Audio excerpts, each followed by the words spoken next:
Praise the Lord, dear saints. I welcome you all in our lockdown series number 18. जय मसीह की प्रिय विश्वासियों, आप सभी का हमारे लॉकडाउन सीरीज नंबर 18 में स्वागत है।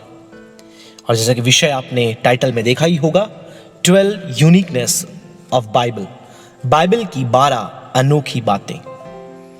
बाइबल एक बहुत ही महत्वपूर्ण पुस्तक है जो हम में से हर एक विश्वासियों घर में पाया जाता है, लेकिन कई बार हम उसके महत्व को कम आंकते हैं या नहीं समझ पाते हैं। We all possess the Bible in our cupboard or in our homes somewhere, but sometimes we underestimate the value and the importance of Bible. So today I have come up with 12 unique things about Bible. 12 अनोखी बातों के साथ आज हम इस शिक्षा को देखेंगे प्रियो, कि जो बाइबल आपके पास है आखिर वो सारी दुनिया की दूसरी पुस्तकों से भिन्न कैसे है। How the Bible you hold in your hand or in your home is different or unique from every other piece of literature in the world.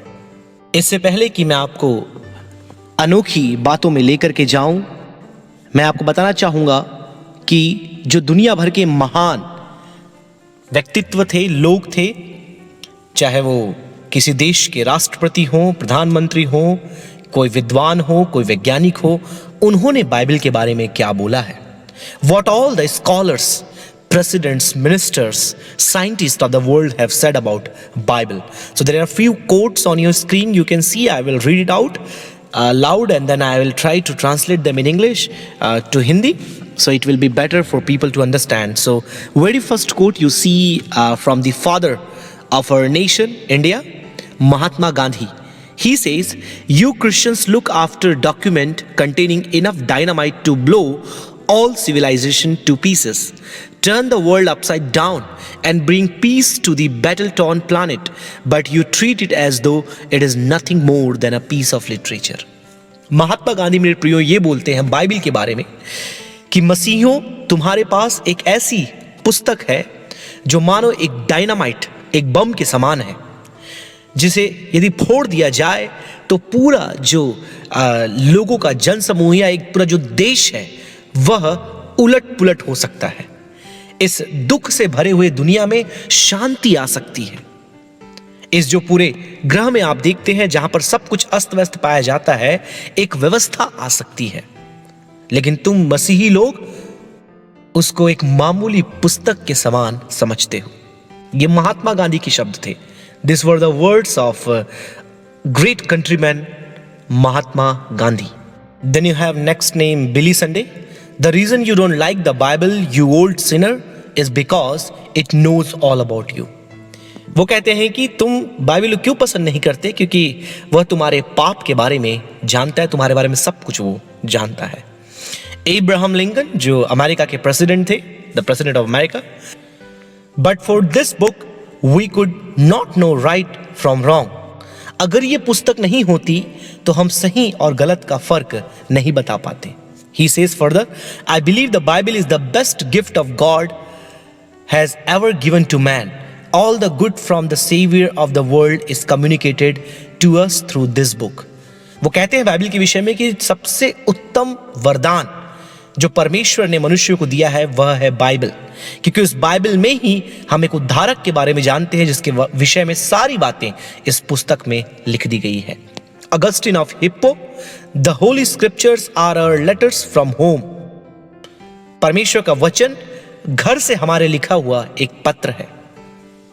Steve Maraboli, reading the Bible will help you get to know the word, but it's when you put it down and in your life that you get to know the author. जब अपने जीवन में आप Bible को उतारते मेरे प्रियो, आप इसके लेखक के बारे में जान पाते हैं। मार्क ट्वाइन एक बहुत बड़े लेखक है। Mark twine is a great author. It is not the parts of the Bible that I can't understand that bother me. It's the parts that I do understand. वो कहते हैं बाइबल के जिन भागों को मैं नहीं समझ पाता वह मुझे परेशान नहीं करते, लेकिन मैं परेशान उन बातों से होता हूं जो मैं समझ लेता हूं। मतलब ऐसी बातें बाइबल में लिखी हैं कि जिसे पढ़ करके मार्क ट्वाइन सचमुच चिंता में पड़ गए कि आखिर कैसे ये सारी बातें चलेंगी। Dwight lemon Moody, DL Moody भी जिन्हें कहा जाता है, out of 100 men 1 will read the Bible, the other 99 will read the Christians। 100 में से एक व्यक्ति बाइबल पढ़ता है, बाकी 99 मसीहों को पढ़ते हैं। उन्होंने ये भी कहा, the Bible was not given for our information but for our transformation. Bible हमारे ज्ञान समझ के लिए नहीं दिया गया था, परंतु हमारे परिवर्तन रूपांतरण के लिए दिया गया था। Sir Gillian T प्रेंस, the British botanist and ecologist, fellow of royal society, वो कहते हैं, for many years I have believed that God is the great designer behind all nature. अपने जीवन भर मैं ये इस बात पर विश्वास करता आ रहा था कि परमेश्वर ने ही पूरी प्रकृति जो कुछ दिखता है उसे बनाया है। All my studies in science since then have confirmed my faith. और वो बोलते हैं, विज्ञान में जितना मैंने अध्ययन किया, सारे मेरे अध्ययन ने इस बात को प्रमाणित किया कि मेरा विश्वास सही था। I regard the Bible as my principal source of authority. मैं बाइबल को अपने अधिकार का मुख्य स्रोत मानता हूं। John Locke, the noted English philosopher, John Locke जो बहुत ही प्रसिद्ध अंग्रेजी क्षेत्रीय एक दर्शन शास्त्री थे, वो कहते हैं, the Bible is one of the greatest blessings bestowed by God on the children of men। It has for God it is author, salvation for its end, the truth without any mixture for its matter. It is all pure, all sincere, nothing too much, nothing wanting। वो कहते हैं, बहुत ही सुंदर बात कही है, कि Bible परमेश्वर के द्वारा मनुष्यों के लिए सबसे उत्तम आशीष है। इसके जो लेखक हैं, for it is author, salvation for its end, अंत के लिए उद्धार है, बिना किसी मिश्रण के शुद्धता के साथ सत्य दिया गया है, जो अपने आप में निर्मल है, खरा है, और ज्यादा भी नहीं और कुछ कम भी नहीं, मतलब सब कुछ बाइबल में है। बहुत ही प्रसिद्ध फिलोसोफर थे।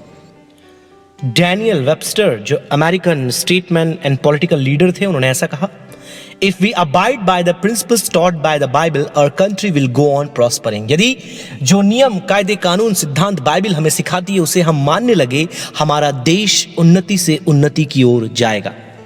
Horace Greeley, a famous 18th century newspaper editor and reformer, stated, it is impossible to mentally or socially enslave a Bible reading people। यह असंभव है कि मानसिक तौर पर या सामाजिक तौर पर बाइबल पढ़ने वालों को गुलाम बनाया जाए। उनके मुताबिक मतलब बाइबल जो पढ़ता है वो हमेशा स्वतंत्र विचार वाला होता है। अल्बर्ट आइंस्टाइन, आप सभी जानते हैं what life means to Einstein. As a child, I received instruction both in the Bible and in the Talmud. I am a Jew, but I am enthralled by the luminous figure of Nazarene. No one can read the gospel without feeling the actual presence of Jesus. His personality pulsates in every word. No myth is filled with such life. Jesus is too colossal for the pen of phrase mongers.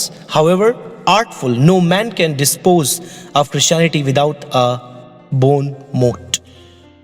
अब उनका कहना है, मेरे प्रियो, कि मैं बचपन में मैंने बाइबल पढ़ा, मैंने तालमुड पढ़ी, सब कुछ मैंने पढ़ा, लेकिन जितना आकर्षक जो प्रभु यीशु मसीह का चरित्र है उतना उसे किसी और का नहीं लगा। उन्होंने ये कहा कि जब हम सुसमाचारों को पढ़ते हैं, प्रभु की उपस्थिति हमें दिखाई देती है, हमें महसूस होती है। उन्होंने कहा कि हर एक वचन उसके व्यक्तित्व से धड़कता है। कहना चाहिए कि कोई भी ऐसी पुस्तक या कोई भी ऐसा विचार प्रभु यीशु मसीह से उसकी तुलना नहीं की जा सकती। वो अपने आप में बहुत ही कलात्मक है, अपने आप में मसीहों के लिए दिया गया एक अनमोल रत्न है। Astronomer Robert zoster, from Until the Sun Dies, what is the ultimate solution to the origin of the universe? The answer provided by the astronomers are disconnecting and remarkable. Most remarkable of all in the fact that the science as the Bible, the world begins with an act of creation. वो कहते हैं कि ये दुनिया जो सृष्टि बनाई गई है उसके पीछे एक बड़ा प्रश्न है, उसका उत्तर क्या है, अल्टीमेट सॉल्यूशन क्या है? उसका उत्तर वो ये बोलते हैं कि जैसे वो अपने आप में एक एस्ट्रोनॉमर थे, जो कुछ भी वो विज्ञान में उन्होंने पाया उसकी तुलना बाइबल से करके वो बताते हैं कि सारी बातें एक सृष्टि से शुरू होती है।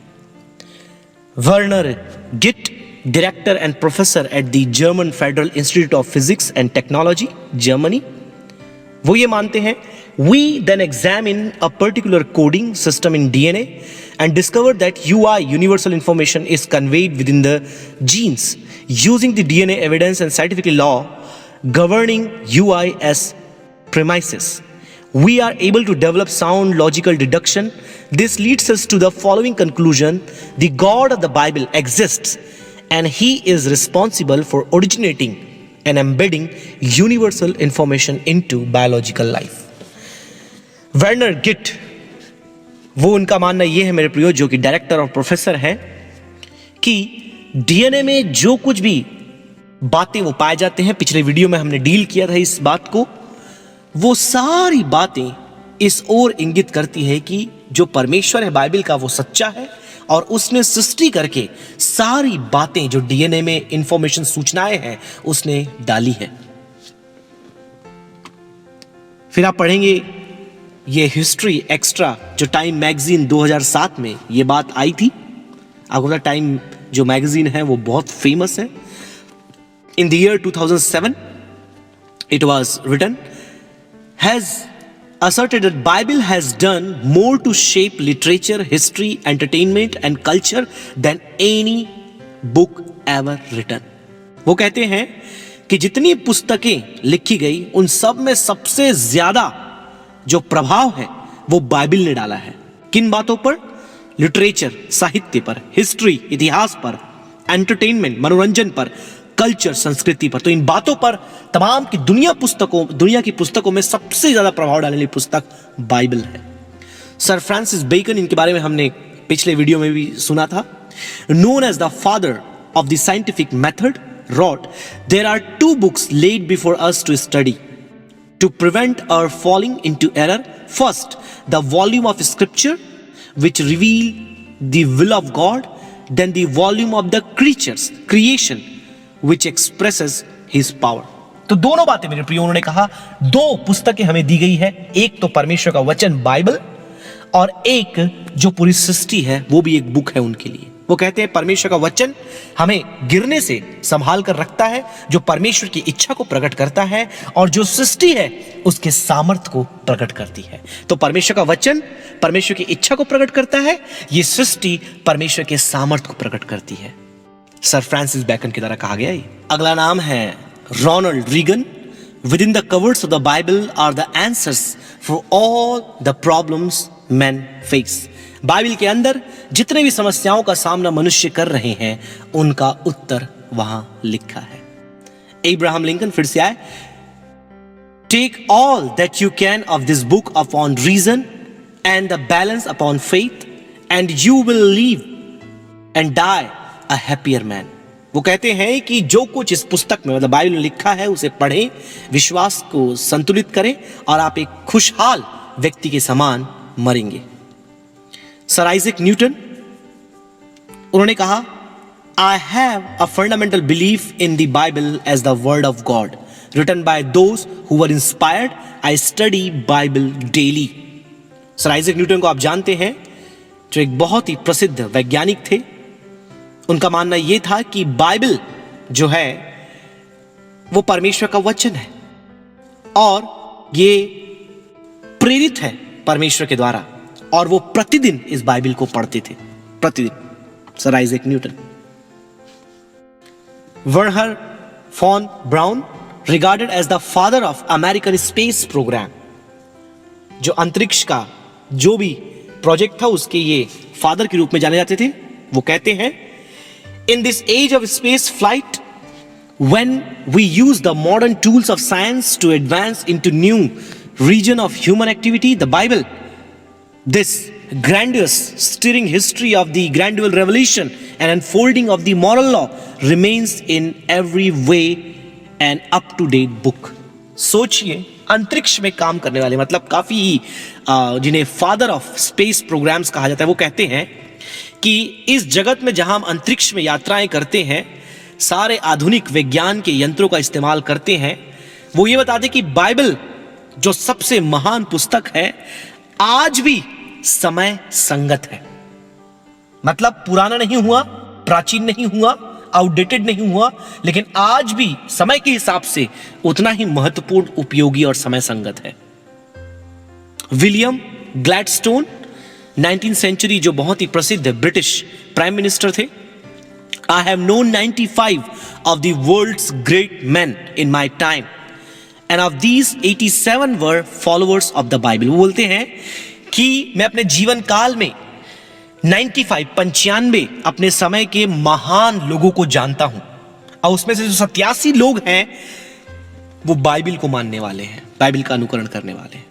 The Bible is stamped with a speciality of origin and an immeasurable distance separates from all its competitors। तो बताते हैं कि बाइबल उत्कृष्टता और एक ओरिजिन या उत्पत्ति के उस विचार से भरपूर है, और यह अपने आप को तमाम दूसरे जो प्रतियोगी पुस्तकें हैं, जिसको अपने धर्म पुस्तक कहते हैं, उन सबसे बाइबल सबसे अलग है। George Ellis, God's nature is revealed most perfectly in the life and teaching of Jesus of Nazareth as recorded in the New Testament of the Bible, who was sent by God to reveal the divine nature summarized in God is love।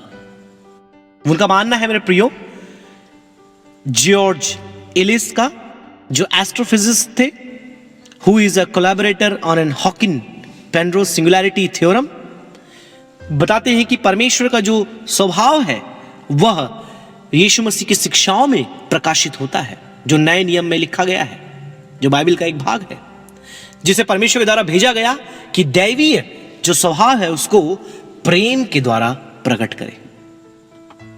ये उनका मानना था। तो और भी कुछ slides में चीजें हैं, बातें हैं जो आप रुक कर पढ़ सकते हैं, देख सकते हैं।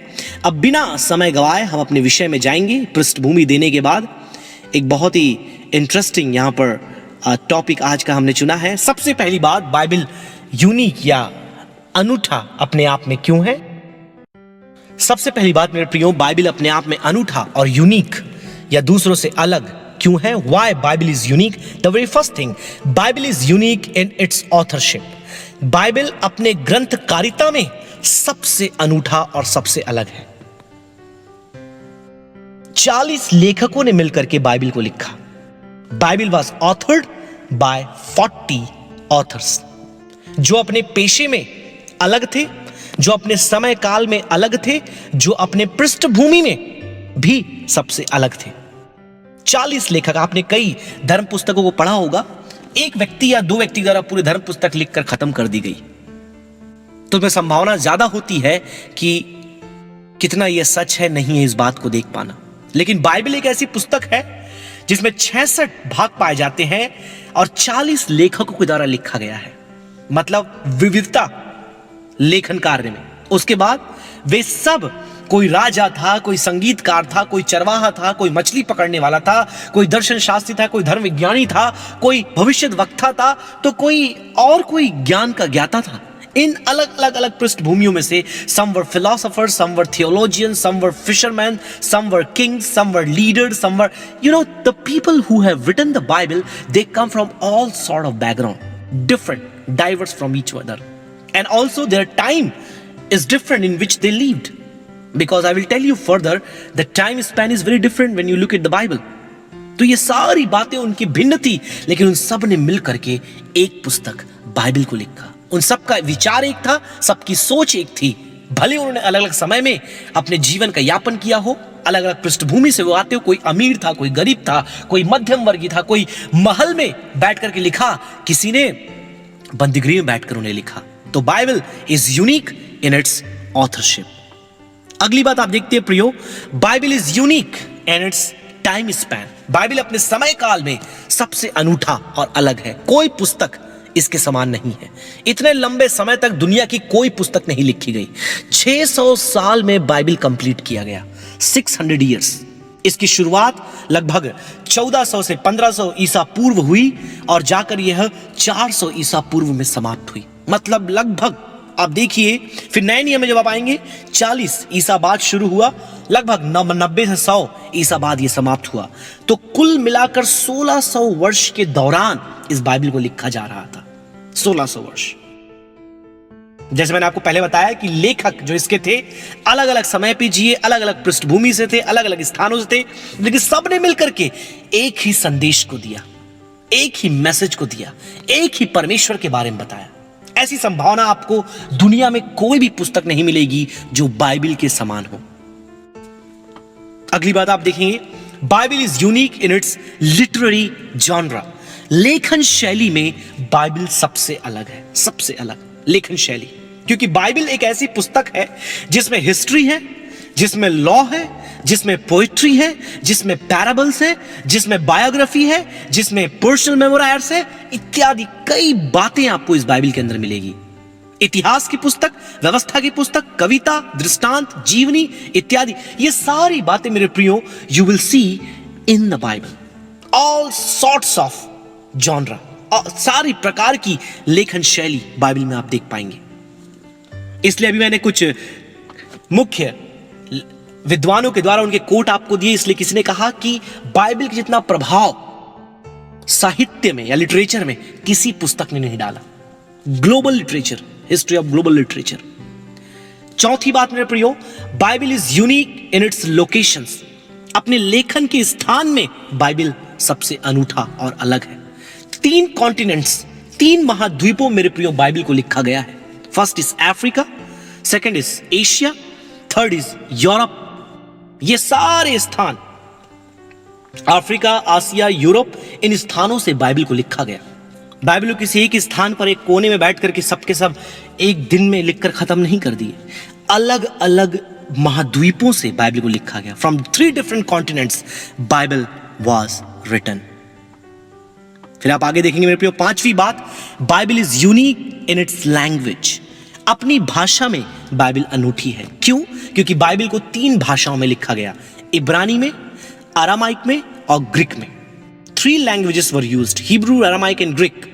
पुराने नियम के आप अधिकतम भाग को देखेंगे, it was written in Hebrew language, इब्रानी भाषा में लिखा गया।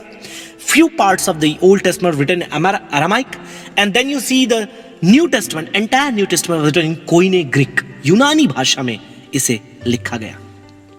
अरामाइक की जरूरत पड़ी क्योंकि जो ट्रांजिशन था हिब्रू लैंग्वेज से ग्रीक लैंग्वेज के लिए, वो ट्रांजिशन करने का काम अरामाइक लैंग्वेज ने किया।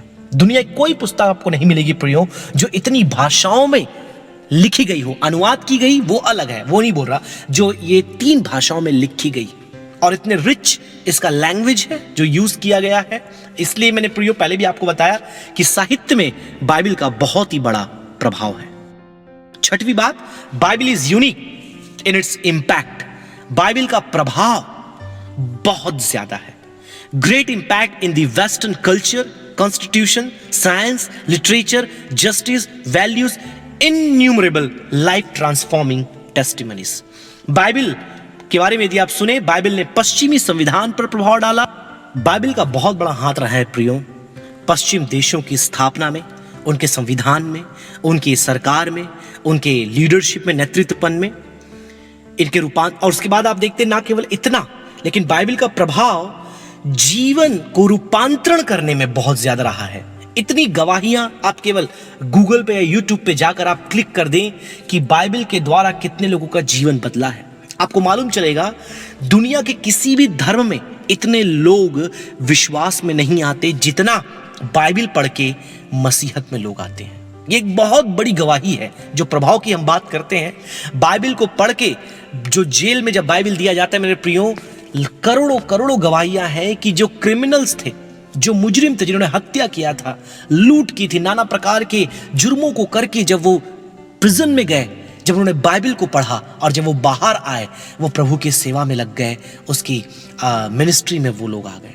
उनका जीवन एक हत्यारे से एक संत में परिवर्तित हो गया। जैसे कि बाइबल देखते हैं पौलुस के बारे में, खैर बाइबल में लिखा है वो, लेकिन बाइबल से बाहर पौलुस के समान कईयों गवाहियां आपको मिलेंगी कि बाइबल पढ़ने के द्वारा लोगों का जीवन पूर्णतः परिणित हो गया, पूर्णतः रूपांतरित हो गया। यह है बाइबल की गवाहियां। तो बाइबल का प्रभाव मेरे प्रियो पूरे इतिहास भर में, दुनिया भर में बहुत ज्यादा है, ना केवल संस्कृति, कल्चर, कॉन्स्टिट्यूट, लेकिन खासतौर पे लोगों के व्यक्तिगत जीवन में, जिनको पापमय बुराई की दुनिया से निकाल करके बाइबल ने एक सच्चा और नेक इंसान बना दिया। सातवीं बात, Bible is unique in it's popularity.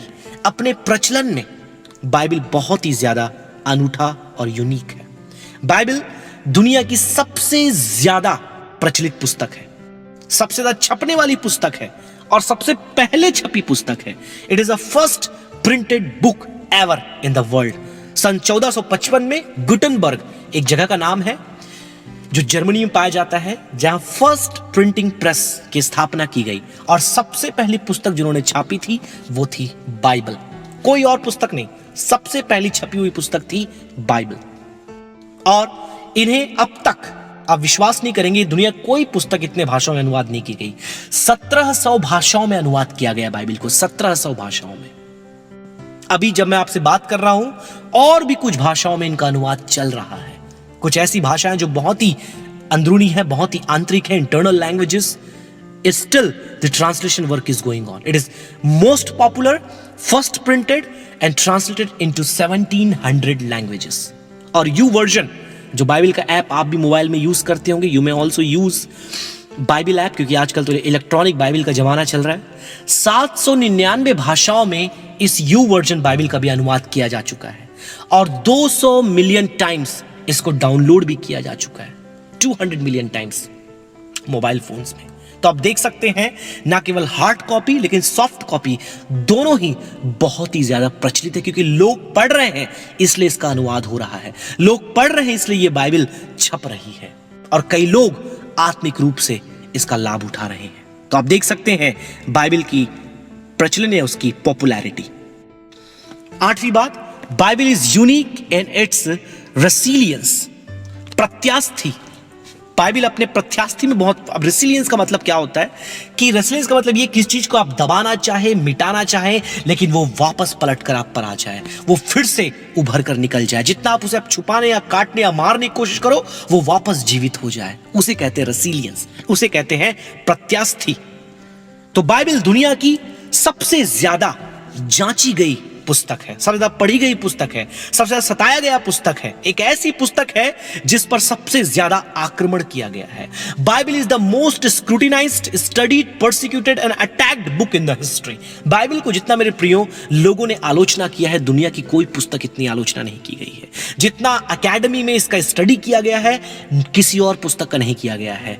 The Bible is the only book in the world about which largest number or the volumes of the books have been written about Bible, not just Bible, लेकिन Bible के बारे में लाखों पुस्तकें लिखी गई है। दुनिया कोई पुस्तक ऐसी नहीं है जिसको इतना महत्व दिया गया। दूसरी बात, सबसे ज्यादा जांचा परखा गया यदि कोई पुस्तक है तो वो बाइबल है। हर एक पन्ना, हर एक आयत, हर एक वचन को जांचा और परखा गया है परमेश्वर के वचन में, बाइबल में। और ना केवल इतना, बाइबल को सताया भी गया है, उसे जलाने की कोशिश की गई है, उसे खत्म करने की कोशिश की गई है। कई ट्रक बाइबल आपने देखा हो, कई जगह जला दिया गया, मसीह विरोधियों के द्वारा खत्म कर दिया गया, लेकिन आज तक उसका नामो निशान मिटा नहीं है। उदाहरण के लिए एक कहानी आपको बताऊंगा। वोल्टेयर, जो एक बहुत ही प्रसिद्ध फिलोसोफर थे, उन्होंने कहा ऐसा कि आज से 100 साल के बाद बाइबल अस्तित्व में नहीं रहेगा, बाइबल खत्म हो जाएगा, क्योंकि 19वीं सेंचुरी में विज्ञान बहुत विकास कर रहा था, बहुत उन्नति कर रहा था। तो लोगों ने सोचा कि धर्म और ये बाइबल अब इस दुनिया में नहीं रहेगा, खत्म हो जाएगा। उन्होंने कहा आज से 100 साल के अंदर बाइबल का नामो निशान मिट जाएगा। उन्होंने कब कहा था? 19वीं सेंचुरी में। उनके मृत्यु के बाद जेनेवा बाइबल सोसाइटी ने उनके घर को खरीद लिया और आज उनके घर से बाइबल छप करके निकलती है। उनको मरे 100 से ज्यादा साल हो गया, उनका तो नामो निशान मिट गया, लेकिन बाइबल आज भी जीवित है, आज भी बाइबल छप रही है और आज भी दुनिया की नंबर 1 पुस्तक है। यह है बाइबल की सामर्थ्य प्रियो, यह है बाइबल का रेसिलियंस, प्रत्यास्थी, जिसे कोई दबा या मिटा नहीं सका। 9वीं बात, Bible is unique in it's information. Bible अपने जानकारी में बहुत ही अनूठा और एक विशिष्ट पुस्तक है। It informs about morality, wisdom, spirituality, science. Bible हमें हर एक प्रकार की जानकारी देता है, चाहे विज्ञान के बारे में हो, नैतिकता के बारे में हो, बौद्धिक विकास के बारे में हो या आध्यात्मिक जीवन के बारे में हो। बाइबल हमें इसकी जानकारी देता है। बाइबल को जो पढ़ता है वो बुद्धिमान हो जाता है। बाइबल को जो पढ़ता है वह आत्मिक हो जाता है। बाइबल को जो पढ़ता है उसके बात करने की शैली, उसके सोच विचार समझ सब कुछ बदल जाता है। वह एक बुद्धिमान व्यक्ति बन जाता है जो बाइबल को पढ़ता है। One who reads the Bible becomes a wise man, it changes his life. और यहां पर ना केवल इतना, लेकिन साइंस की बात मैंने लिखी, हो सकता है अलग से वीडियो बनाना पड़ेगा। बाइबल में कई बातें दी है मेरे प्रियो, जो विज्ञान के खोज करने से कई 100 साल पहले बाइबल में लिख दी गई थी। बाइबल में उदाहरण के लिए आपको एक बात बताऊंगा, बाइबल में लिखा गया है कि लहू में जीवन होता है, प्राण होता है। अगर लहू चला गया तो सब चला गया। 17वीं सेंचुरी तक मेरे प्रियो लोगों को ये बात मालूम नहीं थी। लहू बहता था, लोग मर जाते थे, उस लहू को रोकने की कोशिश कोई नहीं करता था। बहुत बाद में विज्ञान को यह मालूम चला कि लहू बहने से आदमी मर भी सकता है, इसलिए उसके बहाव को रोकना जरूरी है। लेकिन बाइबल में कई 100 साल पहले लेविटिकस की पुस्तक में, लेविस्थान में यह बात लिख दिया गया था। तो ऐसे कई एक विज्ञान की बातें हैं। प्रभु ने चाहा तो आने दिनों में एक वीडियो हम अलग से बनाएंगे और उन बातों को उसमें हाईलाइट करके बताया जाएगा। 10वीं बात, Bible is unique in it's accuracy. Bible अपने सटीकता में एकदम अनूठा और अलग है। कोई ऐसी पुस्तक नहीं है बाइबल के समान। जैसे बाइबल में प्रोफेसीज की बात करें, भविष्यवाणी की, जो भविष्यवाणी बाइबल में की गई है, समय के साथ बिल्कुल वैसे ही वो पूरी होती गई। अभी और भी बची और पूरी हो रही है हमारे समय में भी, जो भविष्यवाणी बाइबल में की गई थी। आर्कियोलॉजी, पुरातन विज्ञान, मतलब कई लोग ये बोलते हैं कि बाइबल में कई स्थान के बारे में दिया गया है, कई राजाओं के बारे में दिया गया है, वो काल्पनिक है, वो वास्तविक नहीं है, उनका कोई वजूद नहीं है इतिहास में। लेकिन आप देखेंगे आर्कियोलॉजी की मदद से, पुरातन विज्ञान की मदद से, हर एक राजा, हर एक व्यक्तित्व, हर एक स्थान जो बाइबल में दिया गया है, उसे हम इतिहास में भी पाते हैं। कई पुस्तक दुनिया में लिखी गई है, कथाएं, उनका कोई ऐतिहासिक वजूद नहीं है, उनका कोई पुरातन अस्तित्व नहीं है, उनके इतिहास के बारे में कुछ पता नहीं कि सच्चा है या नहीं, सटीकता उसमें है या नहीं। आज तक लड़ाई झगड़ा चल रहा है कि आखिर इस स्थान में कौन पैदा हुआ था, किसका ये जन्मभूमि था। लेकिन बाइबल की आप बात करें, कोई भी प्रश्न नहीं उठा सकता उसकी सटीकता के ऊपर, उसकी एक्यूरेसी के ऊपर। जो उसमें लिखा है वह विज्ञान में, पुरातन शास्त्र में पाया जाता है, खोजा गया है वैज्ञानिकों के द्वारा वो स्थान, हर एक बातें। कई लोग बाइबल के ऊपर प्रश्न उठाए जाते हैं कि योना के बारे में, लेकिन अभी हाल में ही पूरे उसके विषय में इतिहास में खोज कर निकाला गया, इराक में ढूंढकर निकाला गया कि आखिर कहां पर वो पाया जाता है। एक एक बातें जो बाइबल में दी है वो इतिहास में पाई जाती है। और उसके बाद आप साइंस की बात करें, हिस्ट्री की बात करें, तो जितनी बातें ऐतिहासिक रूप से बाइबल में दी गई है वह सब प्रमाणित है। उसमें से कोई भी सब्जेक्ट टू क्वेश्चन नहीं है, उसके ऊपर कोई भी प्रश्न चिन्ह नहीं उठा सकता, क्योंकि वो सब अपने इतिहास में, अपने पुरातन विज्ञान में और अपनी प्रामाणिकता में पहले ही स्थापित कर दिए गए हैं। तो Bible is unique in it's accuracy and also unique in it's historicity. 11वीं बात, Bible is unique in it's claim. जो दावा बाइबल में लिखा है वो दुनिया का कोई भी या व्यक्ति हो या पुस्तक हो नहीं करते। यह दावा केवल बाइबल में ही किया गया है और वो दावा है, it is inspired powerful word of God. Bible में परमेश्वर के द्वारा प्रेरित एवं सामर्थी होने का दावा करती है। मतलब बाइबल यह बताती है कि भले मनुष्यों ने इसे अपने हाथों से लिखा है, लेकिन इसकी प्रेरणा पवित्र आत्मा के द्वारा, परमेश्वर के द्वारा आता है, और परमेश्वर ने अपने पवित्र आत्मा के द्वारा लेखकों को प्रेरित किया कि वह उसके वचन को लिख दे। तो परमेश्वर का वचन प्रेरित है और सामर्थी है। प्रेरित इसलिए है कि पवित्र आत्मा की प्रेरणा से दिया गया है, सामर्थी इसलिए है क्योंकि उसमें आज भी सामर्थ पाई जाती है। जो उसको पढ़ता है उसका जीवन बदल जाता है और परमेश्वर उसके जीवन को में आशीषों को भरता है। 12वीं बात, Bible is unique in it's message. Bible अपने संदेश में अनूठा है। दुनिया की कोई भी पुस्तक जो संदेश बाइबल देती है वो संदेश उन पुस्तकों में नहीं लिखा है।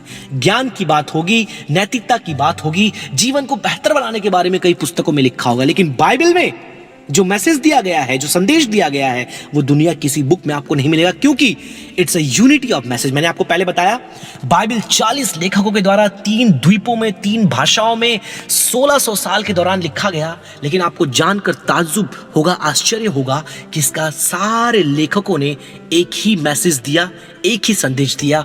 वो था परमेश्वर का, परमेश्वर की योजना का, परमेश्वर के उद्धार का और मनुष्यों के पापों का। आपको कभी भी यह बात दुनिया किसी बुक में नहीं मिलेगा कि मनुष्य पापी है। परमेश्वर आपसे प्रेम करता है, परमेश्वर के पास आपके लिए योजना है। ये सारी बातें आपको केवल बाइबल में मिलेगी। The only book in the world that informs about the plan of God, salvation of God, sinfulness of man is only one book, that is Bible. बेशक इतना प्रसिद्ध बाइबल को क्या बनाता है उसके विषय में ज्यादा प्रश्न करने की जरूरत नहीं है। निश्चित रूप से यह उसका संदेश है, यह उसका मैसेज है। What makes Bible so popular is not a question of debate because the message is visible. The message of salvation, the unity of messages, God's plan and the sin of people. अब देखिए कई और पुस्तकों को आप पढ़ेंगे, अगर कोई एक व्यक्ति उस पुस्तक को लिखता है, वो अपनी कमियों को उसमें नहीं लिखता, वो अपने पापों को उसमें नहीं लिखता, वो अपनी बुराइयों को कोई भी अपने पुस्तक में जब वो लिखेगा तो डालना नहीं चाहेगा। लेकिन अब जब बाइबल को पढ़ते हैं, इस बाइबल में केवल परमेश्वर के लोगों के विषय में अच्छी अच्छी बातें, भली भली बातें और उत्तम बातें ही नहीं लिखी गई, उनके बड़े बड़े कारनामे ही नहीं लिखे गए, लेकिन उन्होंने जो पाप किया, जो गलतियां की, जो त्रुटियां की, वो भी उसमें लिखा गया है। दाऊद कितना अच्छा बजाता था, कितना अच्छा गाता था, कितना अच्छा आराधक था, परमेश्वर के मन के मुताबिक था, केवल यह नहीं लिखा है, लेकिन दाऊद ने पाप किया, बाइबल में वो भी लिखा है। तो आप देख सकते हैं मेरे प्रियो, बाइबल एक निष्पक्ष पुस्तक है। Bible is an impartial piece of literature which does not hide anything from its reader. Bible अपने पढ़ने वालों से कुछ भी नहीं छुपाती, वो लोगों के सकारात्मक पहलू को रखती है, साथ में नकारात्मक पहलू को रखती है, उनकी पवित्रता के बारे में बताता है, उनके पापमय जीवन के बारे में। तो प्रियो और भी कई बातें थी जो इसमें जोड़ी जा सकती थी। There were many things that could have been added into this to enhance the beauty and explanation, लेकिन समय बचाने के लिए बहुत सी बातों को हमने छोड़ दिया। यदि कोई प्रश्न आपके मन में होगा तो आप पूछ सकते हैं कमेंट में। ये केवल मेरी हमेशा यही प्रयास रहता है हमारा कि आधे घंटे के अंदर शिक्षा दी जाए, तो कई बातों को छोड़ना पड़ता है, बताने से रुकना पड़ता है, क्योंकि ऐसा नहीं करेंगे तो वीडियो शायद 2-4 घंटे की बन जाए, क्योंकि एक एक पॉइंट जो इसमें मैंने बताया है वो लगभग 1-1 घंटा 2-2 घंटा लेकर उसमें व्याख्या किया जा सकता है, क्योंकि इतना डिटेल इन सारे पॉइंट्स में है। तो आप अपने पर्सनल स्टडी में मैंने केवल आपको रूपरेखा दिया है, आप और गहराई में से इसके अध्ययन में जा सकते हैं। यदि फिर भी कोई डाउट क्वेश्चन है आप कॉमेंट करके हमको बता सकते हैं। आप हमेशा याद रखें, you should always remember the Bible is the greatest book ever written. It is the greatest gift ever given to mankind. So treasure it, value it, above all, read it and allow it to transform your life. परमेश्वर का वचन मेरे प्रियो सबसे महान पुस्तक है जो मनुष्यों को दिया गया, जो कभी लिखा गया, और इसकी कीमत, इसके महत्व को तभी आप समझेंगे जब आप इसको अनुमति देंगे कि आपके जीवन में यह प्रभाव डाले। और यह तभी होगा जब आप इसे अनुमति देंगे कि आपके जीवन में एक परिवर्तन को लेकर के आए। आप इसे पढ़िए मेरे प्रियो। तो कई एक प्रश्न आपके मन में निश्चित रूप से आए होंगे इसे लेकर के, तो आप पूछ सकते हैं। और मेरी ये कामना है, प्रार्थना है कि ये इस बाइबल से आपको लगातार आशीषें मिलते रहे और इसके महत्व को आप और ज़्यादा समझ पाए, ना केवल आप परंतु उन लोगों तक पहुंचाए जो अब तक बाइबल से दूर पाए जाते, उन्होंने पढ़ा नहीं है, होने पाए। परमेश्वर इस छोटी सी शिक्षा के द्वारा आप सबों को बहुतायत से आशीष दे। May the good Lord bless each one of you by the hearing and the speaking of this short piece of teaching. And this is Pastor Nikhil Raj Gupta signing off for now. Thank you.